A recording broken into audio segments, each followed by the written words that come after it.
today I want to talk to you a little bit about content planning and your marketing strategy.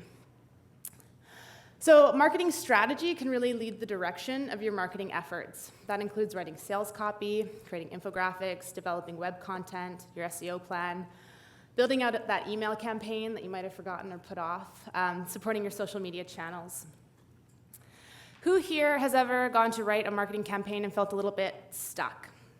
Stuck on what to write, stuck on where to post, stuck on who to reach out to, how to position things, just stuck. Yeah, I think it's pretty common. I think it's something that a lot of people go through. Another challenge that I've run into quite a bit over the course of my career is when you're looking back at the results of a campaign, you sit down, look at all the data and the analytics points and think, well, actually, this was a really good result, but I'm not 100% sure where we got this result or kind of what lever we pulled to get here. I think that's pretty common as well. To help manage some of these challenges, what I like to do and the way I've changed my approach to different marketing campaigns is I like to map out what my customers go through before they're ready to buy something. And then the second part of that strategy would be to map out your content strategy aimed at people at different stages that you've called out. How's this going to help you? So you're going to focus your efforts and your goals on what your customer needs. But as a marketer, more importantly, you're going to be able to understand what kind of content you need to be creating. So some of you guys know me here quite well, and not surprisingly, I have a goal, and it's quite nerdy. My goal today is to have everyone inspired and excited to build out their marketing strategies before jumping into the creative elements of their campaigns. So today, what happens? Only 18% of people rely on a salesperson in a B2B transaction. So if I'm a marketing agency and I want to purchase a piece of software, like a project management tool, there's not a very high chance that I'm actually going to reach out and connect with the salesperson to talk about different products that they offer and how they can help me. And I think that number is going to be even lower for when people are making a B2C transaction. And this is true, right? If I want to buy a pair of shoes, I go to the shoe store, I know where it is, I know what size I want, style. Really, in this instance, the sales rep is only going to help me at the very tail end of the transaction. So if I'm not talking to the sales guy in a B2B transaction or a B2C transaction, how am I making decisions for when I'm going to make a purchase? The reality is that I'm probably looking at other marketing material that's already been created. And what I'm doing is I'm going to get to know brands before I make a purchase. Today, the sales process now takes 22% longer than it did only 5 years ago. And I think we all know why. We can all blame the phones that are in our pockets. People are spending a lot more time shopping now that they've got unlimited access to information. And I think the same thing again. A lot of people have pulled out their phones, done a quick product review, looked at what companies are using different services and why. So what does this mean? Well, it means that things are changing, and they are changing in a big way. And the exciting part is that today we have the opportunity to get in front of people way before they're actually ready to buy anything. But there's a flip side, like with anything. And the flip side is that as marketers, we need to be ready that we are hitting them with relevant information. So we need to think about things a little bit differently. What happened before? A new lead would come in, the marketing team would cheer, there'd be some high fives, and then sales would go in and close the deal. But does this really work today in practice? No. So today it's a little bit different. A new lead comes in, and marketing has to qualify or score that lead.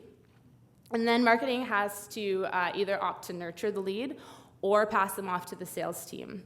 And the biggest pivot, the biggest change is that we can't immediately start selling to people right away. We have to take a beat, take a step, try to analyze what's happening and who's reaching out to us and what that means. So the same thinking applies to your marketing. How do we get the timing right? This is one of the biggest challenges. So we're going to need to figure out a couple things. Who needs to talk to sales? Who needs more help from marketing? And how do we market to both groups? What if someone isn't ready to buy? I think this is pretty common as well. If someone subscribes to VIU's blog, I think intuitively, I know it's a little premature to tap my sales rep, or in this case, a recruiter, and say, okay, go get them to apply. Let's get them up on campus. Let's book a tour. No, they're probably not really ready to do that yet. But that doesn't mean that they don't want to hear from me, and that doesn't mean that I don't have anything important to say that'll be helpful to them. In fact, it's probably the exact opposite. So what can I do instead? What's really important to do before you just start sending your sales teams at people is map out the customer journey. There's 3 distinct phases that I'm going to go through today: is awareness, consideration, and decision. And then map out your content strategy so that you're making sure that you're hitting people at each and every stage. So, before you build your marketing campaign, you need to ask yourself 3 questions. 1, does someone know what to call their problem, challenge, or issue? 2, are they still considering what their options are? They're weighing the pros and cons, trying to figure it out. Number 3, are they ready to make a purchase? Asking these questions is what's going to help you create marketing collateral that helps your customers. So it starts at the beginning, the awareness stage of the buyer's journey. The awareness stage of the buyer's journey is a tricky place to be. You need to create strategies that speak to your future customer based on where they are today. And where they are today, they might not be feeling great. They might be frustrated, they might be confused, they might be stressed out. The biggest thing to remember with the awareness stage of the buyer's journey is that the people here, they don't really know what to call their problem yet. They don't know that they're shopping for a solution, and they're definitely not ready to make a purchase. So it's a change in thinking when you go to create marketing material that speaks to this group, because you're not going to sell anything, and actually you're not even really going to talk about yourself that much as a brand. They don't have a way to describe their problem, and at this point, the underlying issue could really be anything. Why does this matter? This matters because as marketers, when you understand where your customers are, then what you can do instead is speak to their pain points. So essentially, when you go to create marketing material in this stage of the buyer's journey, you're going to want to do 2 things. This is your opportunity to position yourself as an expert, to get in front of people way before they're ready to make a purchase. And you're going to want to try to keep it as educational and light as possible. Your bigger goal for later on down the line is you're trying to position yourself as a contender to a solution to their problem for later on when they are actually shopping, when they're ready to make a purchase. Well, that sounds great in theory, Christine, but what does this actually look like in practice? Because it can be a little bit confusing. Essentially, you're going to want to try to outline a few options and position myself as a solution. It's going to be an idea, but it's not going to be the focus of the piece.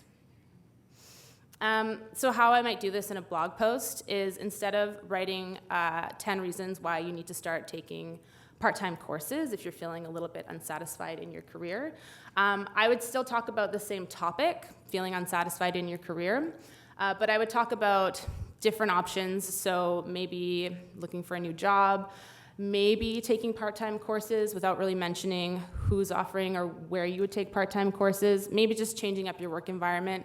It's going to be a lot lighter and a lot more subtle.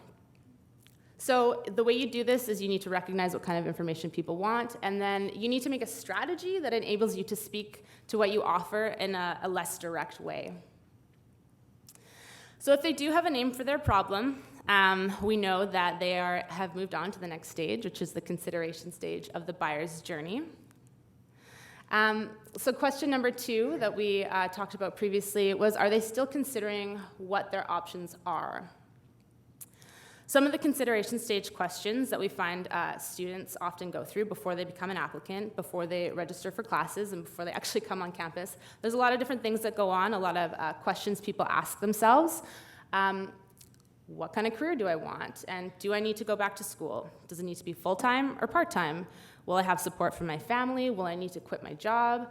Is now the right time for me? Really, there's so much going on here at this point in the purchasing process. I sometimes refer to this as the messy middle. So what do we do here? This is where a lot of businesses struggle. It's kind of no man's land. As the sales guy, you've got a prospect that's asking you a lot of questions very specific to your service, so you're kind of thinking maybe they are ready to make a purchase. But you can't really start blowing up their phone trying to schedule a call, book a demo, make a campus tour. As the marketer, I can't try to push that old school sense of urgency, apply now, deadlines, deadlines. You need to be a little bit more soft in your approach. So because the road to becoming a customer here isn't that clear. How do you do that? Well, essentially you want to try to connect with people with the right kind of content. How does this apply to your marketing strategy? What you're going to focus on here when you're looking at how to speak to people in the consideration stage of the buyer's journey is you're going to want to try to hit them with low pressure content. This looks like how-to guides. This looks like blogs. This could be a quiz. This could be a contest. There's a couple different ways that you can get in front of these people that's not very salesy, so to speak. There's going to be a very strong urge to try to sell them stuff at this point. I think we've all been there. Someone sounds very interested. You think you're going to make a sale. Do we have any sales guys here? Yeah, a couple. Yeah, so it's kind of exciting, but it feels a little bit like, I don't know that they're really going to buy anything yet. If you think they're here in the consideration stage of the buyer's journey, they're not ready to buy anything yet. So what does this look like in practice? You can still subtly position your business as the best solution, but you're going to try to offer other solutions as well. Really what you want to try to do is think about things from the customer's perspective and try to answer their questions. You want to try to help them get unstuck. I think there's a range of different industries and businesses here in this room, but we know that when our customers go to buy something, whether that's purchasing a new car, going back to school, there are the similar themes and patterns and sticking points that people run into over and over again. So your goal with your consideration stage content is you want to get someone to become part of your audience. You don't have to sell them something at this point, but you do want them to start following your blog. You want them to enter your contest, and you want them to start engaging with your social media posts. Back to that sort of first point of getting in front of the customer before they're ready to buy anything. What we've done at VIU right now is we're running a campaign. It's called the Worth It campaign, and it's a contest. This is a shameless plug. If you know anyone that wants to go back to school and enter to win $2,500, this is a pretty cool thing to sign up for. But beyond just the contest and entering to win some tuition credit, what we've done is we've provided content that speaks to different sticking points that we know a lot of students go through. So what do I want to study? Paying for university, finding employment, balancing everything going on once you become a student. It's a lot. It's a lot of different things that people have to think about before they actually find themselves sitting in the classroom taking notes and studying. So what do we know about people in the consideration stage of the buyer's journey? Well, a couple of different things. We know already that a lot of people are thinking about different scenarios. They're going through what would happen if I chose option A, what would it look like if I chose option B. And what we need to do as marketers is we need to speak to these common questions, objections, and problems. And we want to position our business as an option for later on when they're ready to buy. So we know they're likely getting stuck in some of the same spots. Really common ones in sweeping strokes would be price, timing, commitment. I think everyone has struggled with these in their own personal decision and purchasing things that they've gone through. So what we've done to try to speak to that is we've put together very quick 1-minute videos that give the perspective of a student, a recent graduate, where she actually goes through, not in granular detail, how to pay for university, and she talks about her own personal experience. How did I apply for bursaries? What kind of student loans were available to me? It's not like sitting down at a bank and talking about how to apply for an educational line of credit. It's not that granular. It's just a 1-minute quick hit video that gets people thinking about how to address and challenge, address a problem and try to get past it. And we've done the same thing with what to study. Just in 1 minute, really quick overview of what are some basic tips, what are some things you need to think about before you declare your major or pick a program. What does that look like for you? What did you enjoy doing in high school? What do you enjoy doing now? What are your hobbies, interests, and passions? These are, in 1 minute, from a student's perspective, it's pretty powerful to hear this kind of message where at least you can start thinking about it and it doesn't become this mountain problem that you just don't even want to look at. And the same thing, finding a job. So what are resources available to you for when you graduate? What are resources available to you for when you're a student? Again, just a very quick 1-minute video that it's a highlight reel, right? It's not an in-depth, here's how you do A, B, C, D, E, F, G. It's just gonna get you thinking about things in the right direction. And what I'm trying to do with this consideration stage content, with this campaign, is we're trying to plant the right seeds. We want to tell people about how other people have dealt with the same challenge. We want to give people resources that will help them get started. And we want to show them that they're not the first person who's had to deal with this problem before. So, what does that mean? So I get someone to sign up for the contest. They've given me their name and contact information. What kind of information am I going to send them at the end of the day? Well, essentially, I want to keep it casual and light. You want to introduce yourself as a brand. They're getting to know you as a company, as a service. You want to share stories, in this case, from other students or maybe from other customers. And you want to provide helpful tips and things that they would need to know before they get started. So, what would that look like? Well, we're going to say, very subtly, if you have questions, we're here. That's pretty powerful. That's helpful. That's the type of messaging that people are ready to hear at this point in the buyer's journey. It's not a sales guy calling them up saying, let's book a call and talk this through. It's very soft, it's very light. They've shown a bit of interest. They've shown that they're familiar with your brand. And this is you getting connected and them getting to know you before they buy anything. So they've got a name for their problem. They've gone through the awareness stage, and they've gone through the consideration stage. They know for sure that they want to go back to school. Then they've decided, they've made a decision, and they're going to shop for different programs or maybe different schools. We would qualify them as being in part of the decision stage of the buyer's journey. So what is it? In a nutshell, it's kind of the beginning of the sales cycle. So this is where you get to start selling things, finally.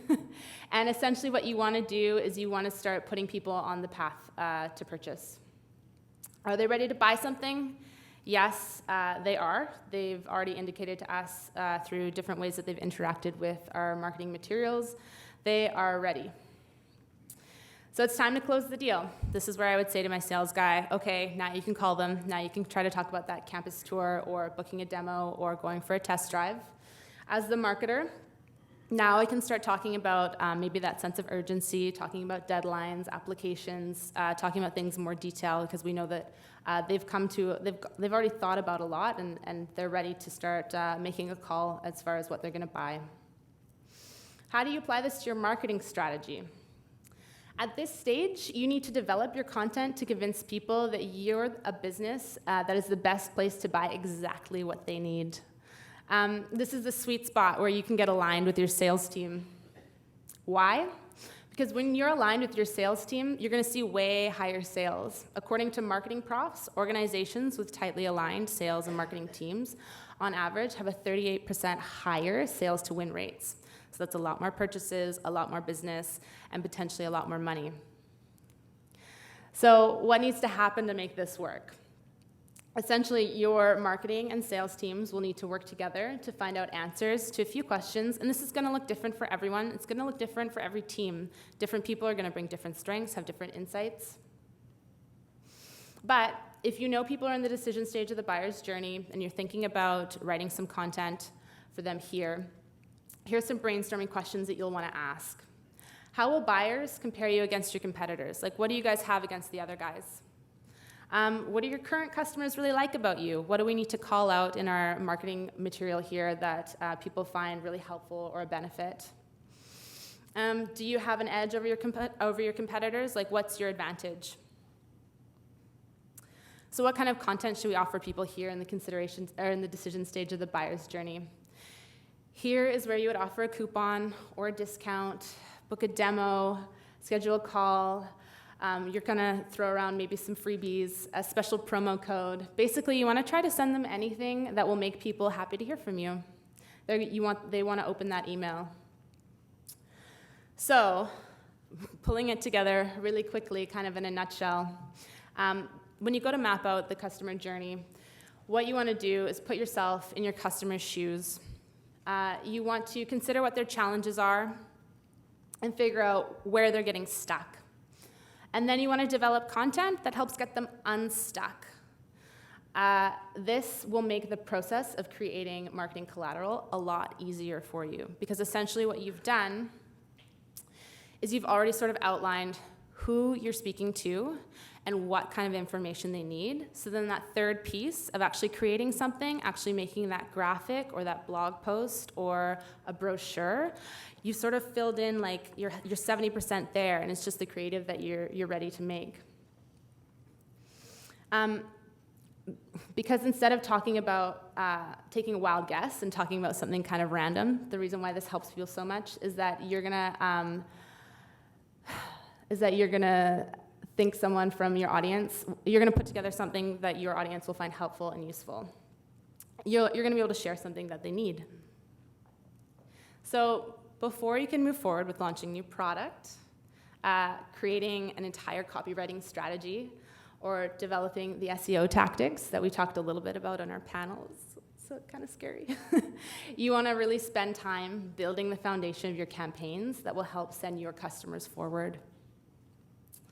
It's a process. It's not going to happen overnight. It'll take a little bit of practice, but I promise it'll be worth the effort. Thank you guys very much. Again, my name is Christine with Vancouver Island University. If you have any questions or you want to connect with me on LinkedIn, please feel free to reach out.